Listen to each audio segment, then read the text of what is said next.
All right, so you're going to tell me a story. Okay, the story I was going to tell you when you reached for the camera was that my mother, when the Second World War was really rolling and all the men were in the war, the women got into the shipyard and they were building Liberty ships. And my mother was a welder, and then they tested all the people. They found out my mother was a wizard at math. So they moved her to a job she hated. She loved welding. And the job she hated was being the math person who would figure out all the materials they'd used up each day and the materials they needed to replace them and a bunch of other math type things that you can imagine. You know, big metal slabs and, you know, how much of the this for, and then that for the welding equipment they needed and all that kind of stuff. So she did that, and she did that the whole latter part of the war. Actually, not even the latter part, probably from the early part to the end. And how old were you? I was really a little boy. Well, when that war started, I was 4. And when it ended, when it really ended and when people were coming back, I was 8. And I can remember the bedroom we slept in was, I don't know if you remember her old house. Go up the stairs toward where her bedroom was, and David and I were off to the right-hand side, and there were 2 huge beds in there. We were always afraid of boogeymen out in the attic, because there was the door to my mother's room, and then a door to the attic, and another door, 3 doors in there, a door to the bathroom. That would be scary. And we were pretty sure bad guys were going to come through that door. I would think so. German officers and things like that were going to come through that door. Well, you spent a lot of time listening to the radio. Yeah, I did. Too much. Too much time listening to the radio.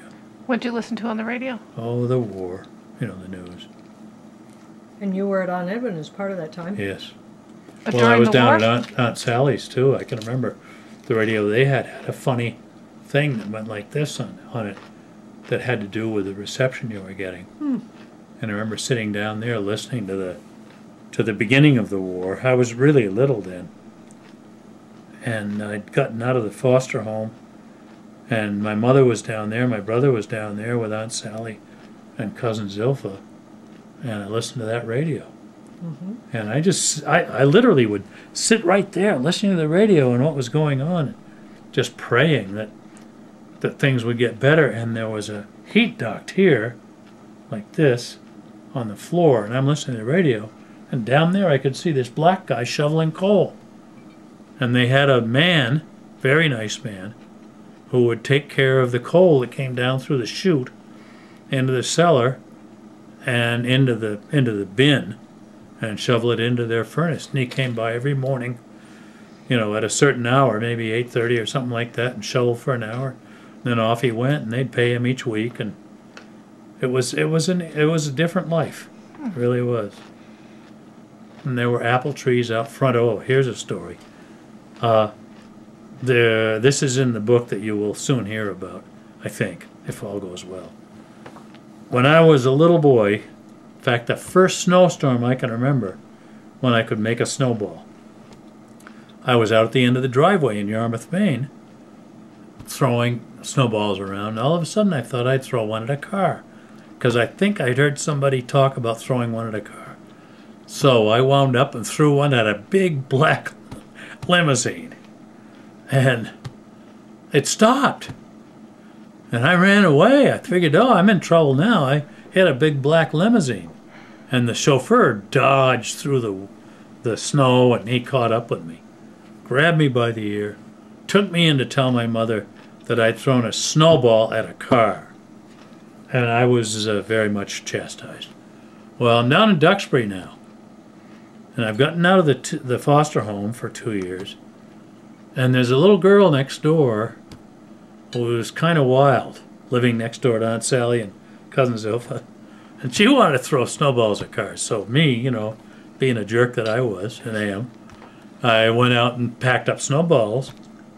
Black limousine comes down the road, and we throw the snowballs. Chauffeur jumps out, grabs me, because the girl got away, grabs me by the ear, and I think he as we ran into the house, he's looking at me, kind of thinking maybe I grabbed this here before this. We got into the house, and everybody realized it was the Vale's limousine I'd hit in 2 different states. That's pretty good. Did they laugh or were Oh, you everybody in more trouble? laughed. Everybody laughed. I think I was very much relieved and stared at as being a really weird kid. That was good. Who didn't learn anything? Who didn't from learn first much. experience? So there were apple trees in front of the Duxbury house? Yes. Do you remember the address? Apple trees were in the back of the house. Do you remember the address of the house in Duxbury? No, but it was Sally Joyce, related to James Joyce, the famous writer. My grandfather actually owned it, but Sally Joyce was the listed owner. And it was on the main street in Duxbury. So who was Sally Joyce to you? My Aunt Sally, How is she your aunt? related to my grandfather. So You want to your know how? I don't grandfather's know. sister, maybe. No, she wasn't. No, my No? grandfather was the only child. Oh, Yeah. Well, when you say aunt, you could be several generations Right. removed. And cousin Zilpha was far removed. She was a Latin teacher down at the school that Dolly went to, down on Long Island, I think. Wasn't it Long Island? Oh, Well, it was down south. So I think you might remember how it goes. I don't want us to do this. yeah, make him cry. Anyway, I found it, and I will print it out, and you can have people sing it at my funeral. Because the wrote a last song? line is appropriate. He adapted a song. Yeah, what was the original song? Down in Louisiana or something. yeah, like down in that. Louisiana. Okay. There is a little song. I think you can remember how it goes. And we got up to the mountains for one more run. Down for the river for a little, down to the river for a little time. Anyway, And that's No. your version or their version? His Fine. version is Oh. now back in old New Hampshire. Oh, okay. But were they talking about mountains and rivers in the other song? No. no. No, that Well, was what your happened version. was, it was that woman. What's that woman's name? I can't remember. Famous woman. I got DVDs Marcia from. something. Ball? Ball. Marcia Ball. Boy, can she play the piano and sing. Anyway, And she sang your version she sang my When she version. This came was the here. thing I wanted to tell. because you Beth. say he gave it to her. Well, I gave it Isn't that to something? one of our buddies' daughter. Hmm. Was one of the people that was ushering. I gave it Oh, to that her was what it was. and asked her to give it to Marcia Ball. Damned if she didn't. Damned if Marcia Ball didn't read it, memorize sang it, it. and sing it. Tears were rolling down my cheeks. That was In the beautiful. Lebanon Opera House. And Wow. with the Isn't that piano. something? Oh. Anyway, it was high fun. points of my life. That was fun. Okay, So now. you're a songwriter. Yeah. yeah. Yeah, I've that, never heard this before. that was a checkered thing, though. That was the Checkered last thing past? his. That was was our the last last contact song. with his mother, too. Who's mother? Oh, that's another That was story. traumatic. My mother was 95, and she was locked into an Alzheimer's unit. And Mary and I went to visit, and we'd been there many times. And this time we wanted to sing her that song. Uh-huh. And we started singing, and she said, "That will be enough of that." Well, she was really quite nasty. So Oh, she was able to say words oh yeah. when you saw her? Okay. Yeah, and she would change from being sweet and attentive to being nasty and controlling, Yeah. which the way she was all her life, as far as I could tell. Anyway, that song I'll print it out. I'll get as soon as I get to know the computer better, I'll send you a copy of it. Okay. So, is it time for me to start speaking? Yeah, but you can't read it off of there. Well, I just want to get started with this. In Hanover, New Hampshire, where we live now, we live in an old farmhouse. We have a nice hill out back and a good rolling field in the front that leads down to the river. We have a dock on the river and we sail and paddle kayaks on the river. Mary is also a psychologist, as I am. So you may notice many of the stories have some psychologist type twist to them. Now right now we have an 8-pound toy poodle named Little Johnny, and you may see some stories about him. I should tell you, which isn't in here, when we bought this house in 1974, we were with a real estate guy, and we were driving along, and I don't know if that's aimed at me, but anyway, it doesn't matter. And I had a topographical map. You could not see the river because of all the poplars and alders and the sumac and everything, and you couldn't see that ski hill out back. But I had the topographical map. We were going down the road. This was a dirt driveway, various size windows, broken windows, house not connected to garage. And I said, wait a minute, there's a river right there, and there's a hill right behind. And the real estate agent said, no, you don't want to go there, that's a dump. You don't want to look at that. I said, yes, I do. I really do, because the landscape is right. And I was very interested in landscape, needless to say. So anyway, that night I called him. We were staying at the Hanover Inn. I called him at his office, and I said, I really want to go back and look at that house. Because the real estate, the slopes, the availability of the river, the steepness up back is what I've been dreaming about all my life. And it's a big old farmhouse with a big old barn. And I think we ought to go back and take a look at it. Well, we did. And he was there with Bob McClowry, who was another real estate guy, and they hated each other. And they were standing here in the living room, which had these beams in it, and I said, how much does this cost? And they said, $95,000. And that was about what it was. That was what our house in Canada was worth. And if I sold it, I could get the money to pay for this. And it was also about what you'd pay for double wide up in Thetford right now. Anyway, the long and the short of it is, we bought it that day, and Arnie Rich was the one who changed the windows to be like this. I can't remember who built the what we call a pass-through that goes from here to the garage, but I love this old place. I really do. We've done some work on it, you know, with different toilets in different places, but we still got in the main house 4 bathrooms, and in the barn apartments we've got 2 bathrooms, and really nice living space. And the people we've had in the barn, in the big apartment in the barn, are just such a joy for us. And they've remodeled the bathroom at my expense, and they've remodeled the kitchen twice. Well, I remodeled it before for somebody else, and now it's remodeled again. And it's really nice. And they've got a washer, dryer, a bunch of other things in there, and another bedroom for one of their kids. And we just love them. We feel like we're godparents to their kids. And they give us pictures of their kids at different seasons of the year, and we just love them. We'll show them to you later, or a couple. Because I haven't seen the little ones. They're cute little buggers. One is 5 now, right? Isn't he 5? Yep. And the other one is probably close to 3. And they're awfully good little kids.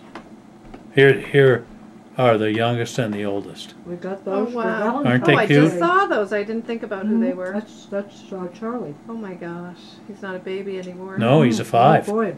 No. He says, I'm a 5. I mean, that's Sam and that's Charlie. Yeah, Charlie's the oldest one. Mm-hmm. Oh, Yeah, dear. Sam's up. He's Sam's a almost 3. stretched out. I bet he's a I think he 3. is or almost. Anyway, we love having him here. Okay, back to business. Okay. I'm not a little boy anymore. I'm 77 now. I haven't been particularly naughty boy anymore. I did think of naming the book The Life and Letters of a Naughty Boy. But I didn't do that. I decided lemon sherbet and sour pickles for reasons you will soon learn. My mother was the only child of a thoughtful and financially successful Republican. My grandmother was a very active and charming Democrat, and something of a leader in the Democratic Party around the area of Arlington, Massachusetts, where she lived. I find this quite amusing right now. Is Arlington close to Duxbury? No, it's up in the Boston area. Duxbury's down south, about, I would say, 25 to 35 miles south of Boston along the coast. Somebody just told me something about in Arlington. I can't remember what it was. It's not Well, that's too where the far from Unitarian here. Universalist Yeah. Church was Really? influenced greatly. In Yeah. Arlington? My mother and father met teaching Sunday school in the Unitarian Church in Arlington. And did they live in Arlington? Yeah. Well, my mother did. I don't think my father was at Harvard Medical School then. How far is Arlington from that? From Harvard, 6 miles, Oh, Yeah. okay. I didn't realize. so not far. Close. So what year was that? That was probably in 1935 or 34. And then my father became the doctor for a very, very wealthy guy in Boston named Moore. I believe he was named Moore. And Mr. and Mrs. Moore, I'm not sure I got the name right, urged my parents to have a baby. And they said, no, we're not ready. And they said they would fund the baby, the birth of the baby and all that, because they figured my parents would produce a great baby. I've never heard Well, that. look what they got. I never heard that in my whole life. Me either. Anyway, they did it. It's a good thing we're starting from the beginning. We need to go back any farther further in I don't know. Bamie's life or your dad's life. Can It you give might- us a little history of them? It might happen, yeah. Okay, let's do that My dad now. was born, I think, in Bridgeton, Maine. Yeah. And his brother was Ben, 9 years older. And his dad was a school teacher, an English teacher, and he taught at Bridgeton Academy and up in Cambridge area at Cambridge Academy at Boston Latin or wherever. He was a very well skilled teacher. Do you know his name? Walter, Walter Corson? yes. And his wife had died quite early, which many women did in those days in childbirth. Anyway, And that's your dad's mother? my dad's mother She died. died in childbirth? I don't think it was in childbirth, Huh, but but she early. died early. Do you know how old your dad was when she died? He was under 30, I think. And do you know what her maiden name was? Nevins. And is there a Bennett anywhere in the family? Yes, Where's that? Do you know? I think. I think I found it online. I think it might have been her like middle previous name or his mother's maiden name. Well, Clifford Bennett Corson, or Clifford Bennett Swearingen, was my stepfather. But he was there's just a Bennett. Clifford B. Yeah, B didn't but stand for there'd be, yeah, I agree. He always said it really meant Bennett. Anyway, there is a Bennett in the Corson side, and I'm trying to think of what it was. There are tons of Bennetts in Bridgeton. Yeah, It's the founding name. really. Yeah, Anyway, I know there are Bennetts in the Corson side. yeah. But so you asked me about that. And what was Nevin's first name? Did you already family. say that? What the Mrs. Mrs. Nevins Corson? I think it was Nevins. I'm quite sure it was Nevins. That's her name. And they And had a then- nice house up on when you'd go to Bridgeton to go skiing, you'd go up out of the town and you go on this road. It went like this, and that big, beautiful white house was there. And my grandfather, after she died, bought a house down there, down lower on the road toward Bridgeton itself. Not a fancy house at all. You know what I can do? I'm going to pause this. My uncle, he was 9 years older than my dad, And they were the only two brothers? and they were Okay. the only two, yeah.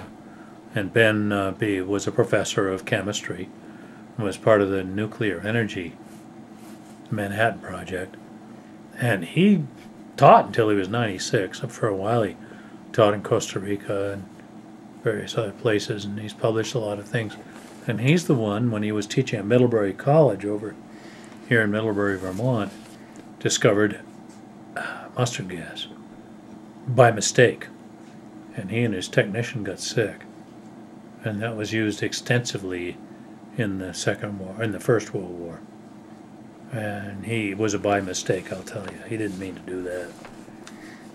Okay, so now I'm 77. And I told you my grandmother was grandmother on my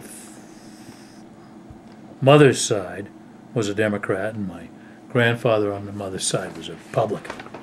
And my Republican grandfather sometimes called my mother a pinko. So your mother was a Democrat, and her Definitely. father was a Republican. Yes, definitely. What about his wife? My grandfather's wife? Where was she? She was a Democrat, and she was a big deal Oh, up she in was the Arlington. Democrat. Okay. She was the one that organized all sorts of things. And my dad, I don't know what party he would have belonged to, but I think it would have been a Democrat. And But my so- mother was an avid Democrat, and so was my grandmother. Okay. Your grandmother was a Democrat, your grandfather was, and his name was? Alden. Charles Arthur. Alden. Yep. And your grandmother's name was?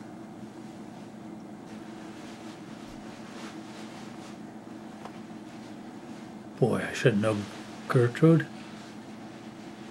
Might have been Gertrude, because my mother's name was Esther Gertrude Alden when she was a little girl, before she got married. And her mom might have been... Oh, no, I'm not remembering her mother's name. I think I've got it in the back of my brain somewhere. Did you meet her? Oh, sure. How I old? drove my tricycle over her foot. Repeatedly. And And I found that out from Mrs. Yale, dear woman, who was from Arlington, who was the house mother at Sigma Xi or SAE, up at the University of Maine. And she remembered me when I was a little brat. And she said, "You drove your tricycle back and forth over your grandmother's foot." Do you remember what kind of clothes they wore? Were they wearing long dresses? Or? Yes, yes. Really? Yeah, they didn't wear pants, they wore long dresses. You're that old. Oh yeah, I'm very old. Like in the pictures that we have where they have the big bustle in their long black dress with the what I puff saw. sleeves. That's what I saw. Wow. And what did they have for electricity and water in the house? They had electricity and water in those houses. Those houses that I remember in my... Not gas lights? I don't think so. In my grandfather's house, it seemed to me everything was easy. The stoves were easy, and the light was easy, and toilets flushed, and so forth. And Aunt Sally's house, the same thing. So... When did your grandmother work for women to get the right to vote, or was she younger at that time? I bet she did work for them. I don't know. I don't remember that part of the story. But I bet she did. I really do bet she did. So I want to just look at this and get back on track with what I've written. My mother was a talented gardener, nationally accredited flower show judge. Somehow she got an award or something like that, a license to be a flower show judge. However, she was not a proud cleaner or cooker. Much of the time we had a cook who also served as a babysitter. These women became friends with my mother and understood her interests and weaknesses, particularly the absent interest in preparing meals. Now, my mother did make two glorious things, lemon sherbet and sour pickles. Some of the recipes, they change now and then, have been passed on to my first wife, Mattie, and our daughters. I've had lemon sherbet several times since my mother died, and it was wonderful. I haven't thought it was a good idea to nag my daughters and Madeline about making more sour pickles. However, the sour pickles were something else. Nobody ever made a pickle like that. I have never had such a wonderful pickle since she died. My mother also made good iced tea. One day I came into the house from having been working in the woods and saw what looked like a milk bottle filled with iced tea. I chug-a-lugged it. It was vinegar for the sour pickles. The dose I took was far too much, and it was a few weeks before I ate any more sour pickles. Well, you're reading it though. You're not telling it. Well, I am telling it. It's not the same. Okay, the most memorable sour pickle I ever had made by my mother was when I was about 11. And it was late at night, and my mother and stepfather were having a kind of a party in the house. In the house, the way it was organized, we had a wing out this way, and my brother and I lived up here, and the maid's room was off here, and the dining room was here, and the living room was out there, and there was a sun porch and things, and so the social activity went on out there, that side of the kitchen. The kitchen was here.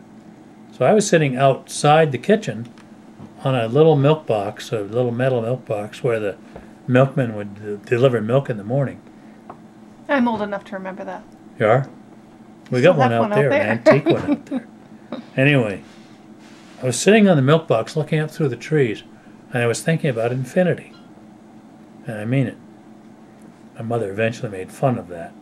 But I was looking up through there, and I was thinking about how can we understand what goes on out there if there is infinity. Infinity means it's beyond what we understand. And there's no boundary there. And I was thinking there's got to be a boundary, because there's a boundary to everything I know. There's a wall to the house, there's a horizon, and there's a geography, and there's a world, and so forth. And then I thought, I don't know what's going on. My mother came out. She saw me through the dining room window sitting out there. She came out and she said, "What are you doing out here?" And I said, "I'm thinking about infinity. And I'm looking up through the trees to the stars." She said, "I used to think about that, but I decided it was all crap," or something like that. She did say, "Space is curved and everything comes back to us, and go to bed. Have a pickle and go to bed." So I did have a pickle, and I went to bed. That'll settle your stomach. It didn't bother me any. Okay, so have a pickle and go to bed is that story. And So then can you tell me, can you just look in the camera and tell me the story about when you came in, what had you been doing, how hot were you? when I drank it was hot. I came in from the backyard, and I don't know if I'd been trimming alders or what, but oh God, it was really hot. Came into the kitchen, and there was this big, beautiful glass milk bottle with the right color stuff in it. Oh, wow. And I figured I'd chug-a-lug it. And I chug-a-lugged it, and it was all pickle vinegar. Oh, man. That was really something. My stepfather and my brother heard her say that because that phrase about having a pickle and go to bed was mentioned many times in my life. Have a pickle and go to bed. Now, I want to go to earliest memories. There are a few that stand out, and some are not happy. But here's a beautiful one. When I was a bit more than 2, which is on that picture there, I think it was May or June of 1939. We were sailing back into the mouth of the Royal River from Casco Bay. I think maybe it was later than June. And the wind died down, and my father, my real father, turned on the engine, a little one-longer with a big flywheel like this. And they told me to go down there because it was going to rain. They knew it was going to rain. It did start raining. So I'm down there in the little space underneath the deck of the 20-footer with the one-lunger running, and I could smell the fuel, and I could see my mother's feet and my father's feet out there in the cockpit, and I could hear the water running by across both sides of the bow of that little boat as we came back into the river. And then the rain started. I can remember that there I was in the comfort of the dry place, my mother and father were out there in the cockpit, and I was hearing the motor. And we got in there, and I don't remember getting out of the boat. Don't remember any more than that. I just remember the smells and the sight and the sound. I do remember another time very early on. Well, I sort of remember it. I'm not really clear about it. But apparently my mother and father and I went out on our kayak that my father had made. And my mother was very pregnant, I think. And we got out on the breakwater because it was low tide. And my father cut his foot. And my mother said I whipped my towel off my shoulder and wrapped my father's foot in it. And they both thought it was pretty cute. You know, here's Dr. John here wrapping up Dr. Carl's foot. And that's all I remember about that. I remember the stories about me wrapping up my father's foot. And the next thing, oh boy, here's one I never told you. I never told Mary. Mary? Yeah? Can you hear this? I'll listen. I think it was when we were coming back from my father's funeral. Oh. My brother was in a little crib type thing, sound asleep in the back seat. And I was in the front seat. And my mother had a fur coat on. And she smelled like her perfume. And I went like this against the fur coat, and she patted me and she cuddled me. The only time my mother ever hugged me or cuddled me in my life was right then. And I think it was coming back from my father's funeral. Wow. That's something. Yeah. Okay, then the next thing I remember, wow. What do you have any other? Do you remember skating with your dad in the photo? Oh, a little bit, a little teeny bit. Skating with him.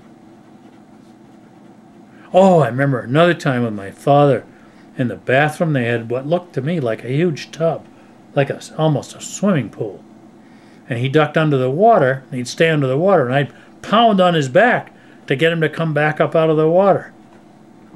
And he'd eventually do it. And then one day he died, he didn't do it. Anyway, I can remember that really well. Big, big tub. And I've been back and looked at that tub many times. It doesn't look big enough to fit the memory that I have of it. But I was just a little creature. What happened on the day he died? I don't know. The only thing I know is the funeral, and I'm not even sure if that was the funeral, and my mother let me lean my leg against her thigh and patted me on the shoulder. I don't know. But I do remember that it wasn't long after that there were people all around all the time. And there was a man that came, my dear friend of my father. I don't know if he was a doctor or what he was. I think he was a doctor. I think I can almost remember his name. He took me down to the waterfront to look at the boat. We got down there and I found a scraper. I was scraping a little bit on the deck of the boat, not cutting into the deck of the boat, but just scraping paint off the way my father would each fall. And he grabbed that scraper and he threw it in the river. And I remember looking at the splash in the river of the scraper. And then we went up to the house and nothing else was said. And I was very sad. And there was a symbolism for me as a child, and there is now, of that scraper being thrown into the river being the end of my father. And the next thing I remember, I guess, maybe, I'm not sure about this, but maybe my grandfather, Charles Arthur Alden, visiting, and me going for a walk with him in the field and crying. And he didn't like it when I cried. And he just left me there to cry alone for a little bit, and he would walk out in the field and look at me while I cried. And then eventually he came back and gave up on me, and he dragged me by the hand back into the house. And I was being a brat. I really was. I shouldn't have been crying. I don't know what I was crying about. Who knows what a little kid cries about. Anyway, in the foster home. Now, when you say foster home, a lot of people think that's sad. But the foster home, those people were very nice. And that first year in the foster home, when my mother went to Sun Valley to spend a large part of the winter, the Norton family, which there was the family that owned the big farmhouse where the foster home was, put up with me and my little teeny brother in a crib. I think I was in a crib too, but he was, gosh, he was only, what was it? It was November, and he was born in July, so he was a little teeny creature in a crib. And I was in a bigger crib, and I think he was there for a while, and then my mother came back from Sun Valley, and he went to be with her, I think. I remember all the Norton family was very nice. I remember one time there was a little bit of obscenity. Don't know if it was that year or the next year. One of the girls hadn't put her underpants on, and she went like this with her knees, and the other one screeched. That's all I remember about that. There was just a bare girl's crotch shown to the others in a joking way, and there I am in my crib watching this, thinking, wow! I can remember 2 harvests. See, my dad died in, maybe he died in October, October 9th. Anyway, I was at the farm, Norton's farm, when my mother took off for Sun Valley during the potato harvest in that winter.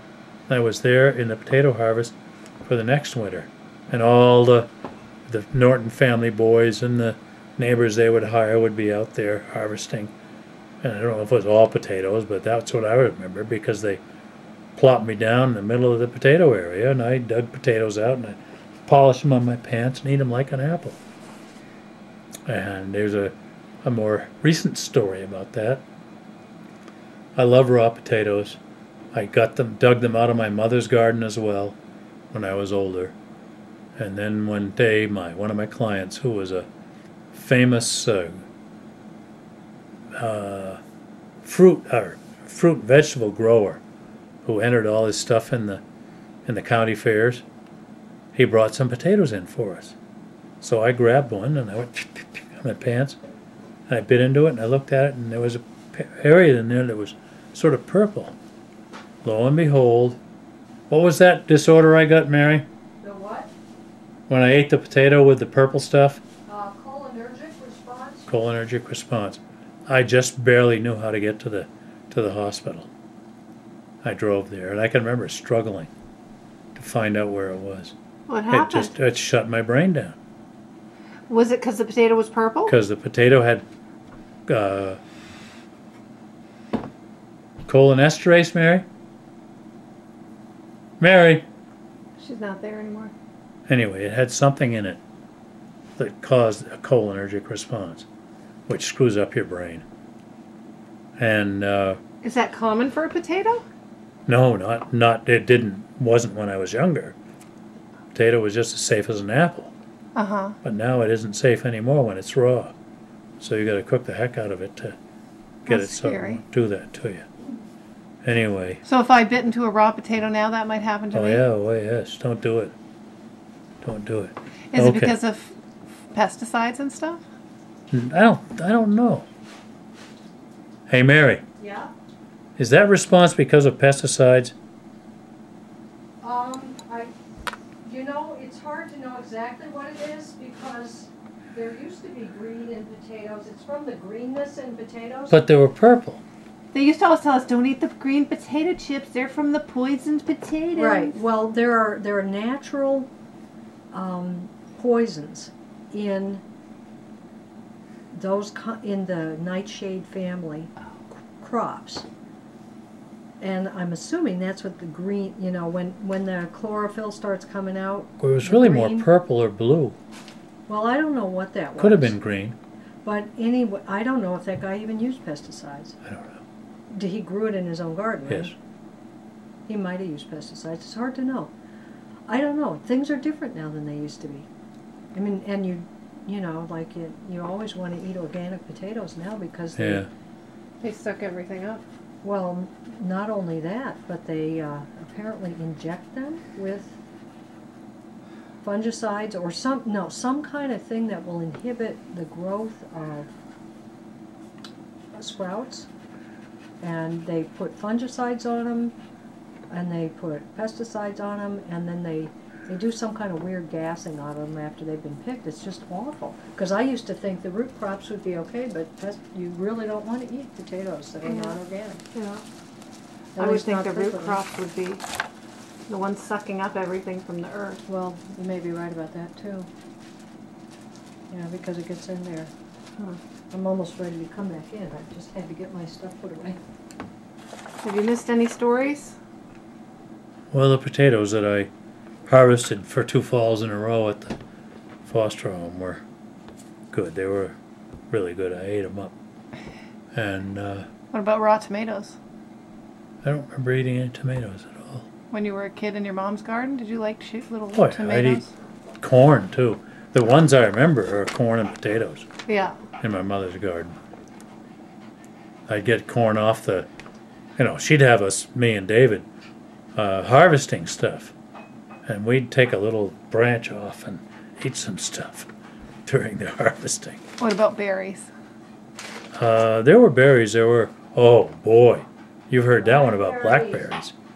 We had this huge area of blackberries patch that was as big as this room. And she sent us out to get blackberries. She gave us these little wooden things like this.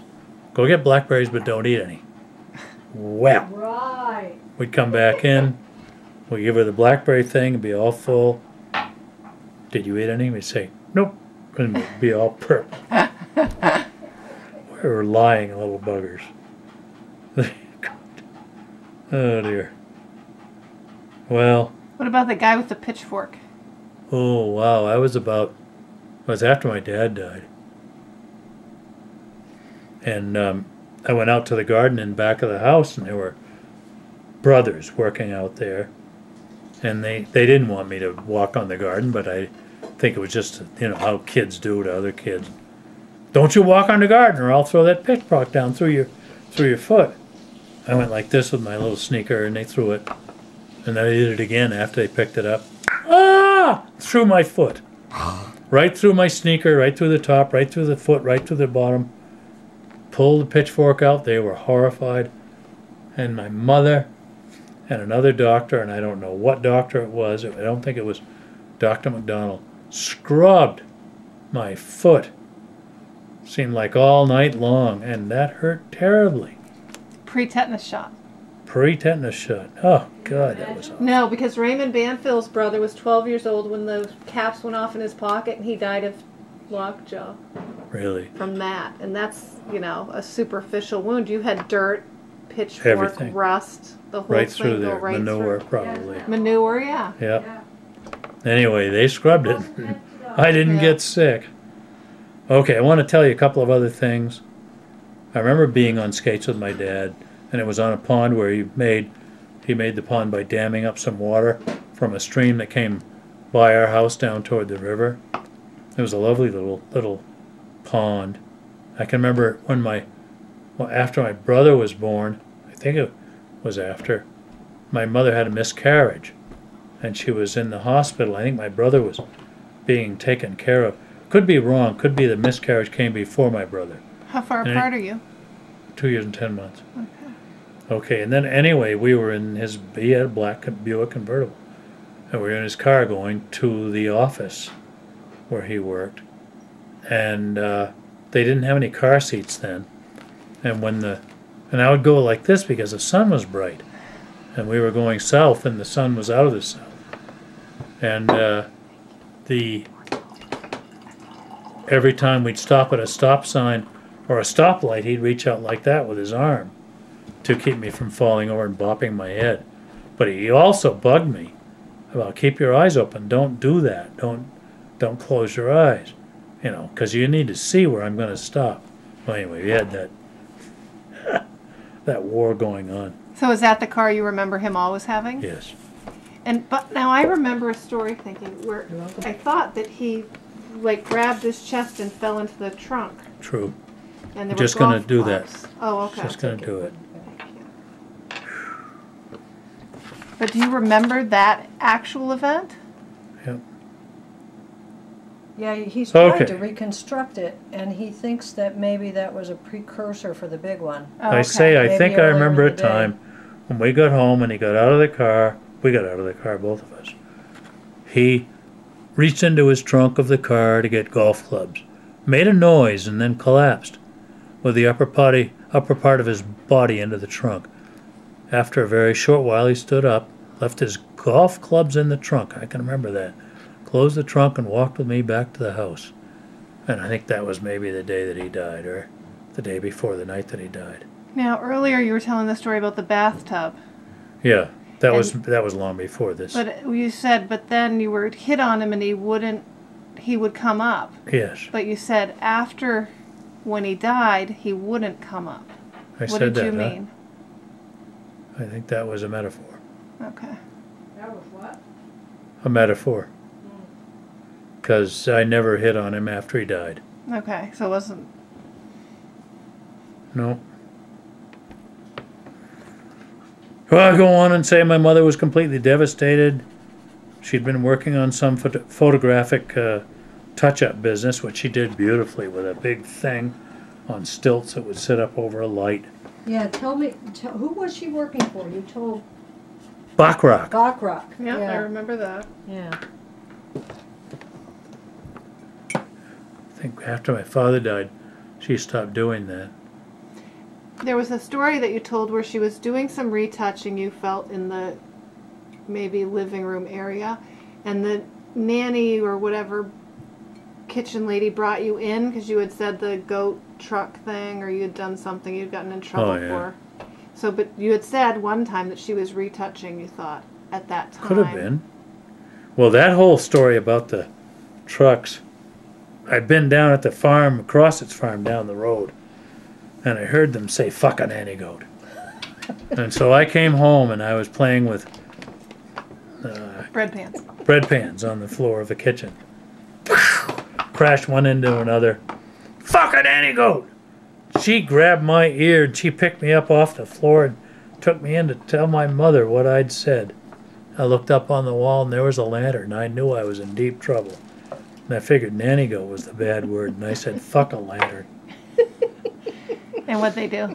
She laughed. I didn't get spanked for that one. Good thing.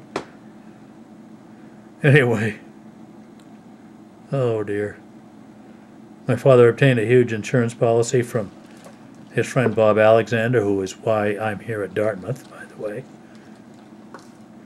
So, Huge insurance policy, the biggest one ever been sold in the state of Maine. a life insurance policy? Mm-hmm. Bob's daughter married the eventual president of Dartmouth. Bob eventually thought Dartmouth ought to have me because I'm so great. And he told Kemeny that there's this guy teaching at McGill you really ought to have, because he is such a great teacher and a great scientist. Kemeny looked into things and got me invited down here by psychiatry. I don't know if I was invited down by psychology, but a lot of them were I there. didn't know that. I thought maybe all of them did it at once.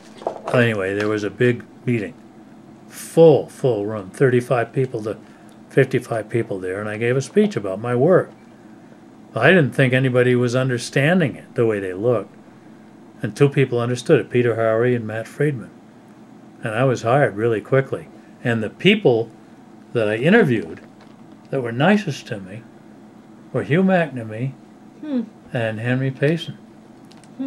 All the rest were very nice, but those two guys really wanted me to be there. That's nice. It was very nice. It was a lovely feeling. So you were just minding your own business at McGill and they sought you out? Mm-hmm.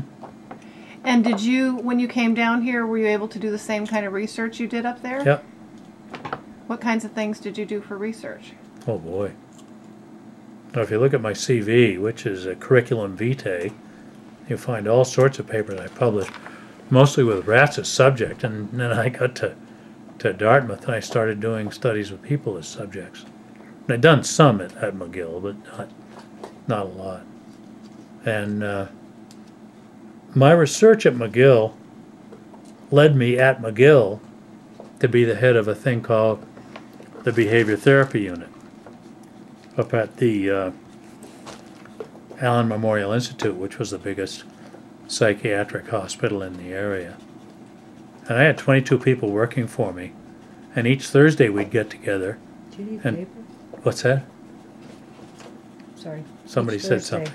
I'm- Anyway, I had to supervise 22 people with all the clients they had. Actually, it was about 19 people, because 3 were secretaries. And keep track of what they were doing with the patients that had various problems that they were dealing with. And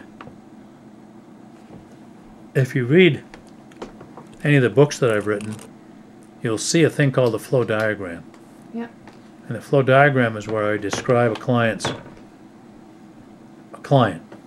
with regard to the triggers, the history, the presumed internal processes or the feelings they have and the thoughts they have, as well as the problems they have, and the measurement systems that we'll use to determine how well we're doing with our therapies that we decide on using. So the flow diagram was the way I organized all those people. And that was every Thursday we had a meeting, and we'd go through the flow diagrams, and I really kept up to speed. But all that time I wanted to be more of a cabinet maker than a supervisor.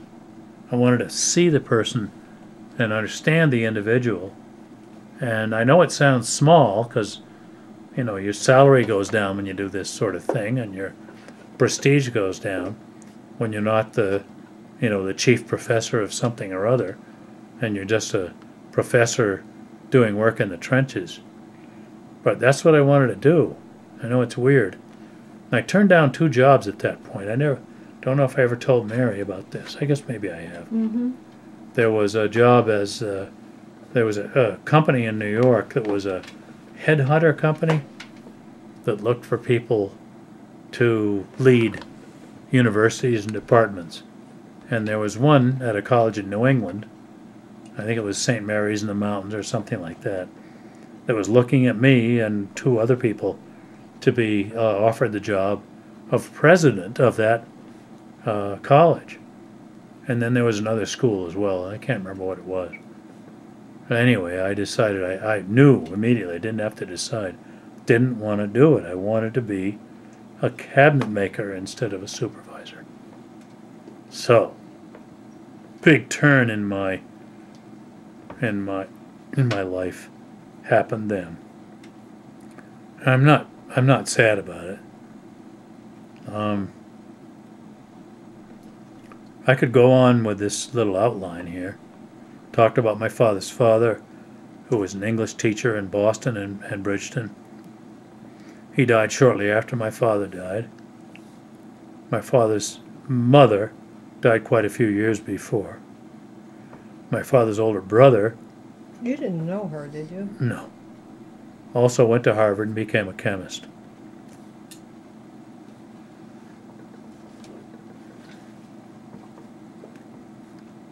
Yeah, and he's the one who made the mustard gas. Yeah.